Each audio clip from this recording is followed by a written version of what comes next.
In this video, I'll show you how to fix the repost option not showing on Instagram. I'll walk you through two simple methods to solve this problem. Start by opening the Instagram app and go to your profile page. Tap the three lines in the top right corner to open Settings.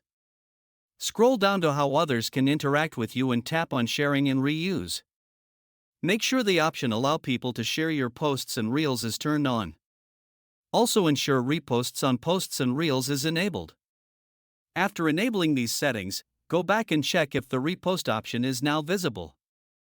If it's still not showing, go to your phone's home screen and uninstall the Instagram app. Then reinstall it again from the Play Store.